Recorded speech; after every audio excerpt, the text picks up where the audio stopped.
देख रहे हैं headlines daily HD news. Madhya Pradesh की व्यावसायिक नगरी इंदौर में सांसद का चुनाव लड़ रहे अक्षय बम सहित अन्य लोगों को दिनांक 10 मई 2024 को उपस्थित होने के आदेश न्यायिक मजिस्ट्रेट प्रथम श्रेणी श्रीमती निधि नीलेश श्रीवास्तव ने दिए। घटना में तत्कालीन आईजी इंदौर सुरजीत सिंह व उनके पुत्र सतवीर सिंह की सिक्योरिटी एजेंसी को कांतिलाल बम व अक्षय बम ने यूनुस पटेल की जमीन खाली कराने का ठेका दिया था। यूनुस के खिलाफ पुलिस ने झूठा लूट का प्रकरण सतवीर की रिपोर्ट पर दर्ज करा दिया था।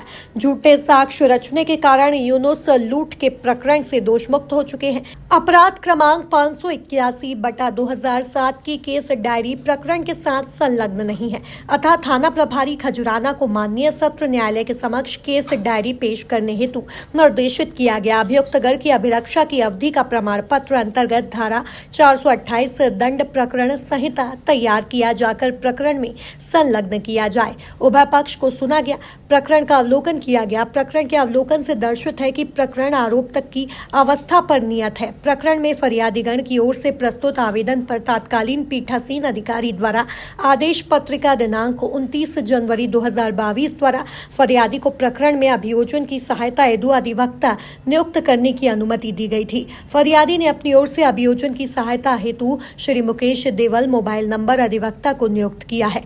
प्रकरण में प्रस्तुत प्रथम सूचना प्रतिवेदन से दर्शित है कि घटना दिनांक 4 अक्टूबर 2007 को समय लगभग 10:30 बजे से 4:15 बजे के मध्य अभियुक्तगण द्वारा फरियादी के गांव में जाकर उसकी भूमि पर फरियादी गण के नौकरों को धमकाया गया था तथा उनके साथ मारपीट की गई थी और वहां कटी हुई रखी सोयाबीन में आग लगा दी गई थी।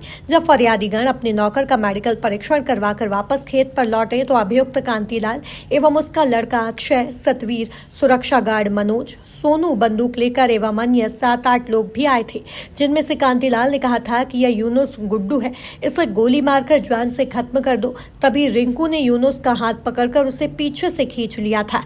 प्रकरण की परिस्थितियों में अभियुक्तगण के विरुद्ध प्रथम दृष्टया धारा 307 1860 का अपराध बनना पाया जाता है। अभियुक्तगण कांतिलाल एवं अक्षय जमानत पर है। उनके अधिवक्ता को आदेशित किया गया है कि वे आगामी नियत दिनांक 10 मई 2024 को अभियुक्तगण को माननीय सत्र न्यायालय में उपस्थित रखे।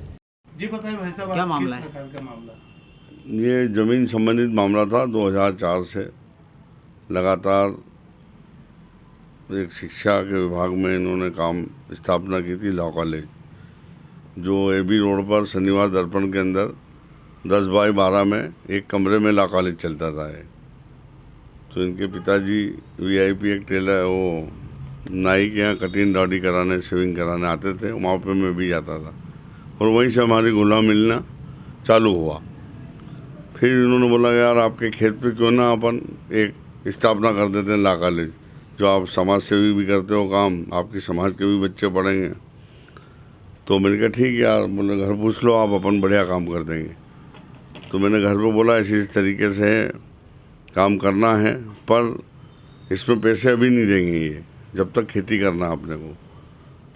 तो घर पे बोले यार अपन को भूखे थोड़ी मर रहे हैं, जो अपने को पैसे, अपन तो पैसे दे तो रजिस्ट्री करें, नहीं तो रजिस्ट्री अपने को नहीं करना है। फिर पिताजी को मैंने समझाया, भैया को समझाया, फैमिली को, नहीं मैंने खेती अपन करेंगे।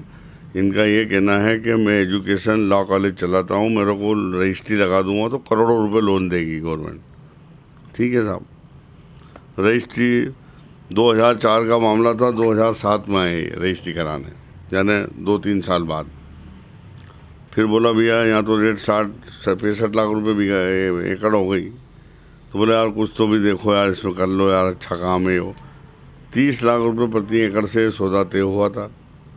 30 लाख रुपए प्रति एकड़ के हिसाब से सौदा होने पर वो लोन बैंक से लाने पर सफलतापूर्वक 20 लाख अलग से देंगे। ऐसे करके करीब 50-60 लाख रुपए बकाया है हमारे। अक्षय बम ने सबकी तरफ से करीब 14 लाख रुपए दिए इन्होंने, 7-7 लाख के चेक भी दिए हैं, वो भी डिशानर हुए, कोई रिस्पॉन्स नहीं मिला। फिर बीच में सोयाबीन मेरी लगती थी हमेशा, कब्जा तो दिया ही नहीं था, इन्होंने झोले में नामांतरण करवा लिया। वो झोले में नामांतरण कराने के बाद पता लगा मेरे को एक पटवारी गांव, बोले यार ये ज़मीन तो बम साहब के नाम से हो गई। तो मैंने कहा नहीं यार, मुझे पैसा नहीं मिला और नोटिस भी नहीं आया। नहीं तो एक्चुअल नामांतरण होता है तो नोटिस आता है अपने पास कि आपको पैसा आपकी ज़मीन का मिला कि नहीं मिला। फिर हमने अपनी ऑब्जेक्शन लिया इसका, यार मैंने कहा तो गलत हो गया। फिर इनने सुरजीत सिंह और सतवीर और ये जो हैं पूर्व DIG, इनको सुपारी दी मेरी जान से मारने की। बोलो कुछ भी हो जाए इसको छोड़ना नहीं बोले। तो मेरी सोयाबीन करती थी, मेरे मजदूरों को बहुत मारा। 2007 की बात है, रजिस्ट्री होने के बाद। इसके बाद मेरे अड़ोसी पड़ोसियों ने फ़ोन करा कि इधर आना मत, नहीं तो मार डालेंगे। 10-12 बंदूक वाले भी हैं साथ में। तो जैसे तैसे करके मैंने 100 नंबर फ़ोन दबाया और मैं आया, और मेरे साथी लोग थे, रिंकू वर्मा वगैरह सब, जिन्होंने चौहान, रुपेश वगैरह, जीवन वगैरह, सब ने बोले भैया बहुत सारी से आना, बहुत सारी। तो जब क्या रहते तो बारिश एंड कुमार महीना रहता है तो बड़ी बड़ी घास भी रहती है, बड़ी बड़ी ज्वार की फसलें भी खड़ी थी। तो जैसे इनने आवाज़ बंदूक चलाई, धनाधन चली, बोले मारो सालो, ये आया यूनुस गुड्डू मार डालो। बोले कांतिलाल बम, अक्षय बम साथ में थे। ये कौन है कांतिलाल बम? ये कांतिलाल बनने करके आए हुए हैं, पत्रकार कॉलोनी में रहते हैं। और एक छोटा सा व्यवसायी था इनका, इनके पिताजी कांतिलाल बम जी, एक मालवा मिल होया करती थी, वहाँ पे भी शायद प्रिंसिपल थे या चौकीदार थे। बंद पड़ी हुई मिल का वो करते थे चौकी। मतलब बहुत स्थिति खराब थी। अभी क्या वर्तमान में? अभी वर्तमान में तो ये है कि करीब 5-5 करोड़ की तो गाड़ी में चल रही है। ये बड़ी बड़ी गाड़ियाँ हैं इनके पास साहब। तब ये पैसा कहाँ से आया? ये तो खुद ED वगैरह बहुत सारी एजेंसियाँ हैं। 2007 का मामला था, उसके बीच में कभी कानूनी लड़ाई चली? कानूनी लड़ाई चली। इस बीच में क्या हुआ था कि इनने CID में बड़े बड़े भूमि माफिया हैं, ये बड़े लोगों हैं, इधर DIG साहब भी साथ में। मैं तो किसान छोटा सा हूँ, सुरजीत सिंह और उसका लड़का सतवीर, ये साथ में थे लाओ लश्कर से। एजेंसी के आड़ में छोटे मोटे किसानों को जो कुचल दिया करते थे। पर हम दरबार है खजराने के, और हम भी जमींदार, हर जगह ज़मीनें पड़ी है। अगर ऐसे कोई कब्जा करके छीन लेगा तो फिर ज़मीन थोड़ी रख सकता है किसान। ये अक्षय बम वही आदमी है जो। और इसका आप बोल रहे हो ना कि इतना टाइम क्यों होगा, तो इसका टाइम भी बताता हूँ। एक तो CID में जांच चलवा दी इनने। CID में कोशिश ये रही इनकी कि ख़त्म हो जाए इनकी, जो मैंने रिपोर्ट डली थी। मेरे को तो ज़बरदस्ती उन्होंने, मेरी ज़मीन, मेरी फसल, मेरा कब्जा, मेरे को पैसा नहीं मिला। और मेरे को 15 से 17 साल बाद न्यायपालिका चारों तरफ से मैं जीता हूँ। और ये मेरे दिल में जो आज भी तलब लग रही थी कि यार ये गोली चले और खोल भी जब्त हुई, बंदूक भी जब्त हुए, पर 307 पुलिस प्रशासन ने क्यों नहीं लगाया? तो बड़े बड़े लोग थे। तो न्यायपालिका से मैं और भी जगह, दिल्ली, ग्वालियर, कमिश्नर, सब जगह जीता हूँ। और ये कोर्ट से न्यायालय मुझे आज मिला, और न्यायालय पे मुझे आगे भी विश्वास है। इंदौर न्यायालय में जमीन की क्या स्थिति? अभी जमीन में जब से खेती में कर रहा हूँ, मेरे नाम से नामांतरण वगैरह सब हो गए, सब जगह हरिया हो। आज क्या फैसला आया? फैसला आया 307 लगी, 3 आग जनी वाली घटना वो लगी नहीं। अभी देखेंगे, आगे अपील करेंगे, वहाँ बोलेंगे साहब ये आग किन हमने थोड़ी लगेगी, वहाँ पे लगेगी धारा वो। ठीक है, हम तो नहीं आ रहे। वकील साहब संक्षेप में बताइए क्या मामला था और अभी वर्तमान में क्या डिसीजन आया है? मामला सिविल नेचर का था, ये दीवानी मामला था। यूनुस पटेल गुड्डू साहब जो हैं, उन्होंने ज़मीन कांतिलाल बम उनके परिवार को दी थी। पूरा परिवार आता था, मिलता था, जुलता था। उन्होंने विश्वास किया।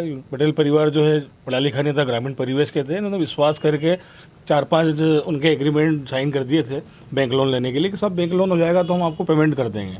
क्योंकि बैंक लोन उन्होंने कराया नहीं, पेमेंट दिया नहीं। कम से कम 50-60 लाख रुपए का मामला, चेक दिए थे वो बाउंस हो गए।